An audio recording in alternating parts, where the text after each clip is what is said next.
Paulo nguma otrekoma Philemon.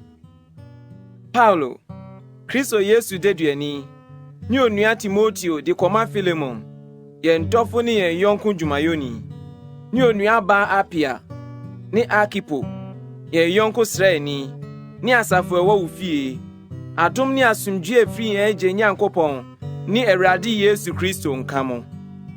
Meda me Nyankopon aseda me kawo me mpaebom, se me tewodo, ne wugidi awo no Awurade Yesu, ni ahotifo nyina ho no nka. Na wugidi ayonkofam mu ayedin yiye nyina ewo ye mu Kristo Yesu fam no ho nimdie mu. Na mo wodo ho anigye ni awre chichire bebre, se wo ama ahotifo ye madwodwo won onua. Enu nti nanka men nampi Kristo mu se medi mehye wade a ese ho. No donti misra umum mi akra Paulo se afi mi ye Kristo Yesu deduani nso. Misra wo mema me ba me wo no wo nchi humem. Onasimo akane no ne hu ni mfaso ma wo. Na afi oyema wo ne me a masoma no nchen bio. Ono a otise me a meyem. Anka me pe se misanka no ma no tena me nchen.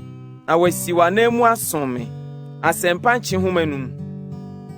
Nanso mampese mi firi wachi mi yo bribia na oyiye yo anye se efiri ohyemu na mom efiri opemu na bia ye nti na oni wutiti mu kakra se wo benya no daa enye sa akwa bio na mom di osini akwa so nua adofo a oyema mi titire na kampese wo honam ne Awurade fam edi se wo bu mi se oyonko de a gino semia na se wa ya oboni bi senso odi okabia bubremi mi Paulo na medi mia me sa me kire se metua na manka man kire wo se de wodi me ho ka no ne wa nso ane onua na minya wo hu bribia eye Awurade mu amakomam nsane mi Kristo mu mo wo siti ehu ani da so nti na me kire wo ngoma na mnimisa obayo asene de makan impo nanso siesie ho tena bre mami na mani da so se na mo mpaebɔ so na wode mi bɛkyɛ mo.